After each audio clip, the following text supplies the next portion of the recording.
Social media ಅಂತ ಹೇಳ್ತೀವಲ್ಲ, ಎಲ್ಲ ಕಡೆಯಿಂದನೂ ಒಂದಷ್ಟು ಆನ್ಸರ್ಸ್ಗಳು ಗೊತ್ತಾಗ್ಬಿಟ್ಟಿದೆ ಆಗಲೇ. ನಮಗೆ ವಯಸ್ಸು ಆಗ್ತಾ ಆಗ್ತಾ ಆಗ್ತಾ ಚಾನ್ಸ್ ಆಫ್ ಡಯಾಬಿಟಿಸ್ ಅಂತ ಹೇಳ್ತೀವಲ್ಲ, ಅದು ಬಹಳ ಬೇಗನೆ ಮೇಲಕ್ಕೆ ಹೋಗುತ್ತೆ. ಯಾಕೆ ಬರುತ್ತೆ? ಕೆಲಸ ಮಾಡದಿದ್ರೆ, ಆಕ್ಟಿವ್ ಆಗಿಲ್ಲ ಅಂದರೆ, ಸೆಡೆಂಟರಿ ಆಕ್ಟಿವಿಟಿ ಇದ್ರೆ ಬರುತ್ತೆ. ಡಯಾಬಿಟಿಸ್ ಯಾಕೆ ಬರುತ್ತೆ?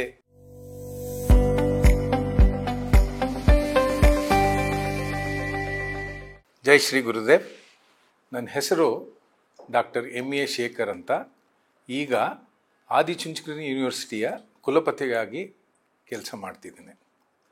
ಇದಕ್ಕಿಂತ ಮುಂಚೆ Karnataka institute of endocrinology and research ಅಂತ ಬೆಂಗಳೂರಿನಲ್ಲಿ ಇತ್ತಲ್ಲ, ಅದರದ್ದು ಡೈರೆಕ್ಟ್ರಾಗಿ ಕೆಲಸ ಮಾಡಿದ್ದೀನಿ.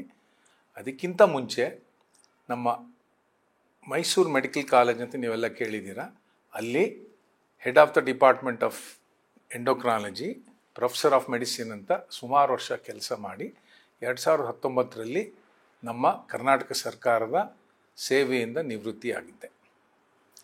ನಾನು ಈ 38 ವರ್ಷದಿಂದನೂ ಡಯಾಬಿಟಿಸ್ ವಿಚಾರದಲ್ಲಿ ಬಹಳಷ್ಟು ಸಂಶೋಧನೆ ಅಂತ ನೀವು ಹೇಳ್ಬಹುದು, ಬಹಳಷ್ಟು ಕೆಲಸ ಮಾಡಿದ್ದೀನಿ ಅಂತ ನನಗೆ ಒಂದು ಹೆಮ್ಮೆ ಇದೆ. ಈಗ ನನಗೆ ಕೇಳಿದ್ರು, ಸರ್ ನೀವು ಸಕ್ಕರೆ ಕಾಯಿಲೆ ಯಾಕೆ ಬರುತ್ತೆ, ಬರ್ದೇದಂಗೆ ಹೆಂಗೆ ತಡೆಗಟ್ಟಬಹುದು, ಬಂದಾದ್ಮೇಲೆ ಹೇಗೆ ನೋಡ್ಕೋಬೇಕು ಅಂತ ಒಂದಷ್ಟು ಮಾತಾಡಿ ಅಂತ ಕೇಳಿಕೊಂಡ್ರು. ನನ್ನದೇ ಆದ ವಿಚಾರದಲ್ಲಿ ಹೇಳ್ತೀನಿ. ಮೊದಲನೇದು, ನನಗೆ ಯಾಕೆ ಸಕ್ಕರೆ ಕಾಯಿಲೆ ಅಂದರೆ ಎಷ್ಟೋ ಜನಕ್ಕೆ ಗೊತ್ತಾಗಲ್ಲ ಅಂತ ಅಂದ್ಕೊಂಡಿದ್ದೀನಿ.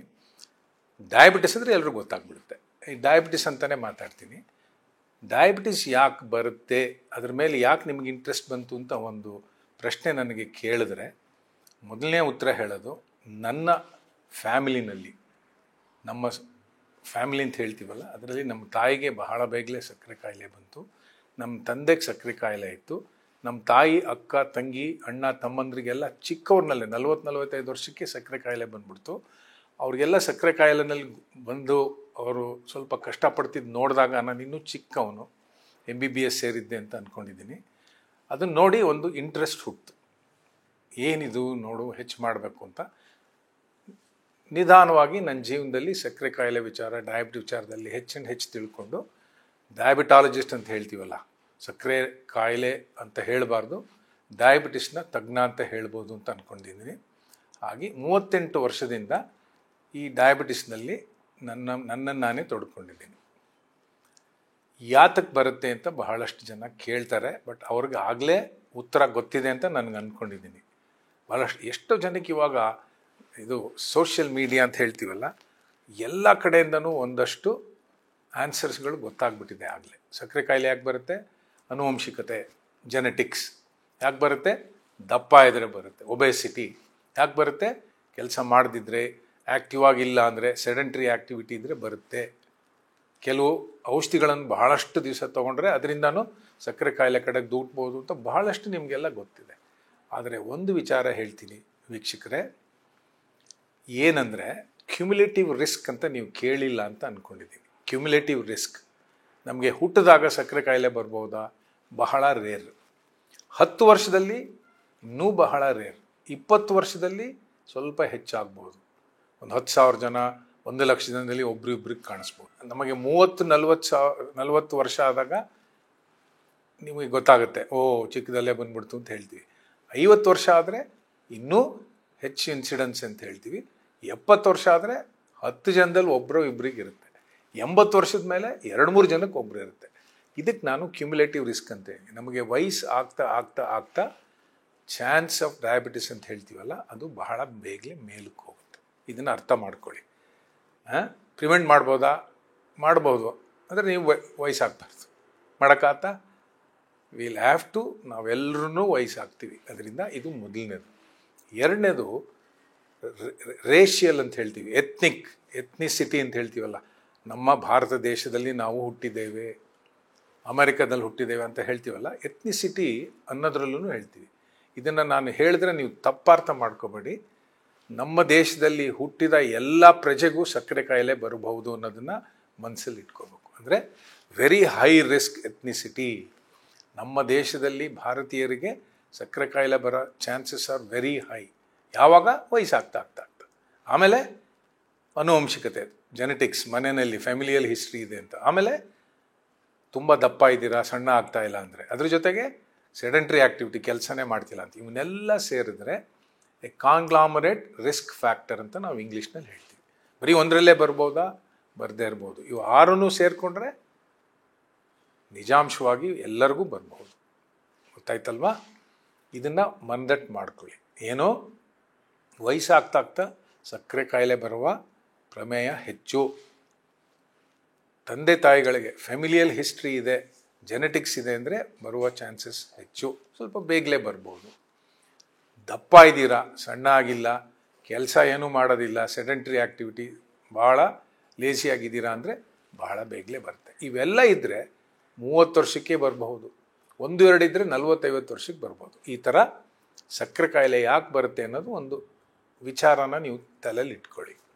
ಅರ್ಥ ಆಯಿತು ಅಂದರೆ ಮುಂದಕ್ಕೆ ಬಹಳ ಈಸಿ ಅಂತ ಹೇಳ್ಬೋದು. ಈಗ ಬರದೇ ಇದ್ದಂಗೆ ಹೇಗೆ ನೋಡ್ಕೋಬೇಕು ಅನ್ನೋದನ್ನು ಹೇಗೆ ಉತ್ತರಿಸೋದು ಅನ್ನೋದೇ ಒಂದು ಯಕ್ಷ ಪ್ರಶ್ನೆ ಆಗಿಬಿಟ್ಟಿದೆ. ಹೆಂಗೆ ಬರದೇ ಇದ್ದಂಗೆ ನೋಡ್ಕೊಳ್ಳೋದು ಸ್ವಾಮಿ? ಬಹಳ ಕೆಟ್ಟದಾಗಿ ಹೇಳಬೇಕು ಅಂದರೆ, ಕೆಟ್ಟದ್ದು ಅಂತ ಹೇಳಬಾರ್ದು, ಭಾಳ ಸಿನಿಕಲ್ ಅಂತ ಹೇಳ್ತೀವಲ್ಲ, ಹೇಳಬೇಕು ಅಂದರೆ ನಮ್ಮ ದೇಶದಲ್ಲಿ ಹುಟ್ಟಬಾರ್ದು. ಆಗತ್ತಾ? ನಾನು ಭಾರತೀಯ ಹೆಮ್ಮೆಯಿಂದ ಹೇಳ್ತೀನಿ, ಹಾಗಲ್ಲ. ಯೋಚನೆ ಮಾಡಬೇಡಿ. ಎರಡನೇದು, ತಂದೆ ತಾಯಿಗಳಿಗೆ ಸಕ್ಕರೆ ಕಾಯಿಲೆ ಇರ್ಬೋದು. ನಾವು ನಮ್ಮ ತಂದೆ ತಾಯಿಗಳನ್ನು ಚೂಸ್ ಮಾಡೋಕ್ಕಾಗತ್ತಾ? ಅವ್ರು ನಮಗೆ ಜನ್ಮ ಕೊಟ್ಟ ದೇವರು, ಮಾಡೋಕ್ಕಾಗಲ್ಲ. ಮೂರನೇದು, ವಯಸ್ಸಾಗ್ತಾ ಬರುತ್ತೆ, ನಾನು ಯಾವಾಗಲೂ 30 ವರ್ಷದೊಳಗೆ ಇರ್ತೀನಿ, ಆಗುತ್ತಾ? ಆಗಲ್ಲ. ಆದರೆ ದಪ್ಪ, ಒಬೆಸಿಟಿ ಅನ್ನೋದನ್ನು ಎಲ್ಲರೂ ಸಣ್ಣ ಮಾಡ್ಕೋಬೋದು. ಇದನ್ನು ಮನಸ್ಸಿನಲ್ಲಿ ಇಟ್ಕೊಳ್ಳಿ. ವಯಸ್ಸಾಗೋದನ್ನು ತಡೆಯೋಕ್ಕಾಗಲ್ಲ. ನಮ್ಮ ದೇಶದಲ್ಲಿ ಹುಟ್ಟೋದನ್ನು ನಾವು ಭಾರತೀಯರಾದರೆ ತಡೆಯೋಕ್ಕಾಗಲ್ಲ. ನಮ್ಮ ತಂದೆ ತಾಯಿಗಳನ್ನು ನಾವು ಚೂಸ್ ಮಾಡೋಕ್ಕಾಗಲ್ಲ. ಇವು ಮೂರನ್ನು ಬಿಟ್ಬಿಡೋಣ. ಇವು ಮೂರೇ ಹೇಳಿದ್ನಲ್ಲ, ಯಾವುದು? ದಪ್ಪ, ಒಬೆಸಿಟಿ ಇದ್ದರೆ, ಕೆಲಸ ಮಾಡದೆ ಸೆಡೆಂಟ್ರಿ ಆ್ಯಕ್ಟಿವಿಟಿ ಇದ್ದರೆ, ಮೂರನೇದು ಅನ್ನೆಸೆಸರಿ ಕಾಲು ನೋವಂಥ ಮಾತ್ರೆಗಳು. ಕೆಲವು ಮಾತ್ರೆಗಳು, ಅದನ್ನು ಈಗಲೇ ಹೇಳೋದು ಬೇಡ, ನಾನು ನಿಮ್ಮನ್ನು ಕನ್ಫ್ಯೂಸ್ ಮಾಡೋಕ್ಕೆ ರೆಡಿ ಇಲ್ಲ. ಇವೆರಡನ್ನಾದರೂ ಇಟ್ಕೊಳ್ಳಿ, ಒಬೆಸಿಟಿ ಆ್ಯಂಡ್ ಸೆಡೆಂಟ್ರಿ ಆ್ಯಕ್ಟಿವಿಟಿ. ಇವೆರಡನ್ನ ನೀವು ದೂರ ಇಟ್ಟರೆ, ಚೆನ್ನಾಗಿ ಕೆಲಸ ಮಾಡಿಕೊಂಡು ದಪ್ಪ ಆಗದಂಗೆ ನೋಡಿಕೊಂಡ್ರೆ ಸಕ್ಕರೆ ಕಾಯಿಲೆ ತಡೆಗಟ್ಬೋದು. ಯಾವಾಗ? ಒಂದು 30-40 ವರ್ಷಕ್ಕೆ ಬರೋದನ್ನು 50-60-70 ವರ್ಷಕ್ಕೆ ದೂರ ಮಾಡ್ಬೋದು. ಅರ್ಥ ಆಯ್ತಲ್ವಾ? ಇದಕ್ಕಿಂತ ಬಹಳ ಮುಖ್ಯವಾದ ವಿಚಾರ ಅಂದರೆ ಫೀಟಲ್ ಆರಿಜಿನ್ ಅಂತ ಹೇಳ್ತೀವಿ. ಫೀಟಸ್ ಅಂದರೆ ತಾಯಿಯ ಗರ್ಭದ ಒಳಗಿದ್ದಾಗಲೇ ಆರಿಜಿನ್ ಅಂತ ಹೇಳ್ತೀವಿ. ಇದನ್ನು ಬಹಳ ಚೆನ್ನಾಗಿ ಅರ್ಥ ಮಾಡ್ಕೋಬೇಕು. ಗರ್ಭಿಣಿಯರಿಗೆ ಒಳ್ಳೆಯ ನ್ಯೂಟ್ರಿಷಿಯಸ್ ಫುಡ್ ಅಂತ ಹೇಳ್ತೀವಲ್ಲ, ಒಳ್ಳೆಯ ಊಟ, ಅವರ ಮನಸ್ಸನ್ನು ಆರಾಮಾಗಿ ಇಟ್ಕೊಳ್ಳೋಂಗೆ ಮಾಡಿ ಒಂದಷ್ಟು ಎಕ್ಸಸೈಸ್ ಮಾಡಿದ್ರೆ ಮಗುನೂ ಚೆನ್ನಾಗಿ ಬೆಳೆಯುತ್ತೆ. ಆ ಫೀಟಲ್ ಆರಿಜಿನ್, ಅದು ಪ್ರೀ ಪ್ರೋಗ್ರಾಮಿಂಗ್ ಆ್ಯಂಡ್ ಪ್ರೋಗ್ರಾಮಿಂಗ್ ಅಂತ ಏನೇನೋ ಇಂಗ್ಲೀಷ್ನಲ್ಲಿ ನಾವು ಮೆಡಿಸಿನಲ್ಲಿ ಹೇಳ್ತೀವಿ, ಅದನ್ನು ನಿಲ್ಲಿಸ್ಬೋದು. ಅಂದರೆ ನಾವಾಗ ಹೇಳಿದ್ನಲ್ಲ, ದೇಶದಲ್ಲಿ ಹುಟ್ಟಿದೆ, ತಂದೆ ತಾಯಿಗಳಿಗಿತ್ತು, ದಪ್ಪ ಇದ್ದೀನಿ, ಅದಕ್ಕೆಲ್ಲ ಮುಖ್ಯವಾಗಿ ತಾಯಿಯ ಗರ್ಭದ ಒಳಗೆ ನಾವು ಹುಷಾರಾಗಿ ನೋಡಿಕೊಂಡ್ರೆ ಮಗುಗೆ ದೊಡ್ಡದಾಗ್ತಾ ಡಯಾಬಿಟಿಸ್ ಬರೋ ಚಾನ್ಸಸ್ಸನ್ನು ಪ್ರಿವೆಂಟ್ ಮಾಡ್ಬೋದು. ಇದಕ್ಕೆ ನಾವು ಇಂಗ್ಲೀಷ್ನಲ್ಲಿ ಪ್ರೈಮಾರ್ಡಿಯಲ್ ಪ್ರಿವೆನ್ಷನ್, ಮಗು ಹುಟ್ಟಾಗ್ಲಿಂದ ಮುಂಚೆನೇ ಪ್ರಿವೆನ್ಷನ್. ಪ್ರೈಮರಿ ಪ್ರಿವೆನ್ಷನ್ ಹುಟ್ಟಾದ್ಮೇಲಿಂದ 30 ವರ್ಷದವರೆಗೂ ಆ್ಯಕ್ಟಿವ್ ಆಗಿದ್ದು ಅನ್ನೆಸೆಸರಿ ಸ್ಟ್ರೆಸ್ ಮಾಡ್ಕೊಳ್ದೆ ಚೆನ್ನಾಗಿರ್ಬೋದು. 30-50 ವರ್ಷದಲ್ಲಿ ದಪ್ಪ ಆಗದಿದ್ದಂಗೆ, ಸೆಡೆಂಟ್ರಿ ಆ್ಯಕ್ಟಿವಿಟಿ ಇಲ್ದಂಗೆ ಆ್ಯಕ್ಟಿವ್ ಆಗಿದ್ದದ್ದು ನೋಡ್ಕೋಬೋದು. 50-60 ವರ್ಷದ ಮೇಲೆ ಸ್ವಲ್ಪ ಕಷ್ಟ ಆಗ್ಬೋದು. ಅದನ್ನು ಇವಾಗ ಯೋಚನೆ ಮಾಡೋದು ಬೇಡ. ಇವಾಗ 60 ವರ್ಷದವ್ರು ಇಲ್ಲಿದ್ದರೆ, ಅಷ್ಟರ ಜನದಲ್ಲಿ ಯಾರಿಗೂ ಸಕ್ಕರೆ ಕಾಯಿಲೆ ಅಂದರೆ ಬಹಳ ಲಕ್ಕಿ ಜನಗಳು ನೀವು. ಆಯ್ತಲ್ವಾ? ಇದು ಒಂದು ಸಿಂಪಲ್ ಪ್ರಿವೆನ್ಷನ್ ಅಂತ ಹೇಳ್ಕೊಡ್ತೀನಿ. ಸಕ್ಕರೆ ಕಾಯಿಲೆ ಬಂದಾದ್ಮೇಲೆ ಏನು ಮಾಡಬೇಕು? ಯೋಚನೆ ಮಾಡಬೇಡಿ. ಇದನ್ನು ನಾವು ಟ್ರಿಪಲ್ ರೆಸ್ಪಾನ್ಸ್ ಅಂತ ಹೇಳ್ತೀನಿ ನನ್ನ ಪೇಷಂಟ್ಸ್ಗಳಿಗೆ. ಟ್ರಿಪಲ್ ರೆಸ್ಪಾನ್ಸ್ ಅಂದ್ರೇನು? ಸಕ್ಕರೆ ಕಾಯಿಲೆ ಬಂದ ತಕ್ಷಣ ಅಯ್ಯೋ ನನಗೆ ಹಾರ್ಟ್ ಅಟ್ಯಾಕ್ ಆಗಿಬಿಡುತ್ತೆ, ನನಗೆ ಕಿಡ್ನಿ ಫೇಲ್ ಆಗಿಬಿಡುತ್ತೆ, ನನಗೆ ಅದಾಗುತ್ತೆ ಇದಾಗುತ್ತೆ ಅಂತ ಹೆದರಿಕೆ ಆಗ್ಬಿಟ್ಟು ಆ್ಯಂಗ್ಸೈಟಿ, ಎಲ್ರಿಗೂ ಆ್ಯಂಗ್ಸೈಟಿ ಅಂತ ಮೇಲಕ್ಕೆ ಹೋಗುತ್ತೆ. ಒಂದು 3 ತಿಂಗಳು 6 ತಿಂಗಳು 10 ತಿಂಗಳಾದಮೇಲೆ ಡಾಕ್ಟರ್ ಶೇಖರ್ ಹೇಳಿದ್ದೆಲ್ಲ ಅಂಥದ್ದು ಇಲ್ಲಪ್ಪ, ಏನೂ ಆಗಲ್ಲ. 6 ತಿಂಗಳು 10 ತಿಂಗಳು 1 ವರ್ಷ 2 ವರ್ಷದಲ್ಲಿ ಸಕ್ಕರೆ ಕಾಯಿಲೆಯಿಂದ ಯಾರಿಗೂ ಹಾರ್ಟ್ ಫೇಲ್ಯೂರ್ ಹಾರ್ಟ್ ಅಟ್ಯಾಕ್ ಆಗಲ್ಲ. ಬೇರೆ ವಿಚಾರದಂದು ಬಿಟ್ಬಿಡೋಣ.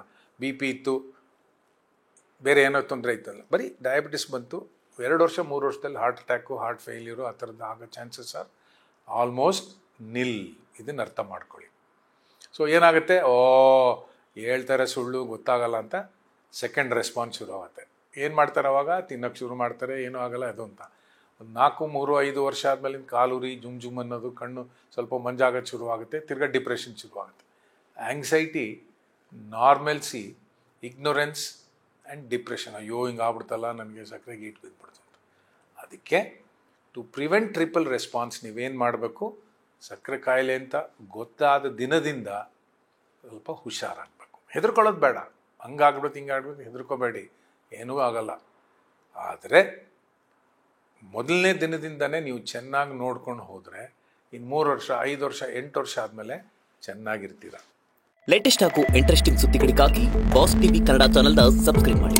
ಹಾಗೆಯೇ ಬೆಲ್ ಐಕಾನ್ ಪ್ರೆಸ್ ಮಾಡಿ. ಇದರ ಜೊತೆಗೆ ಫೇಸ್ಬುಕ್, ಇನ್ಸ್ಟಾಗ್ರಾಮ್, ಎಕ್ಸ್ನಲ್ಲೂ ಮಿಸ್ ಮಾಡದೆ ಫಾಲೋ ಮಾಡಿ.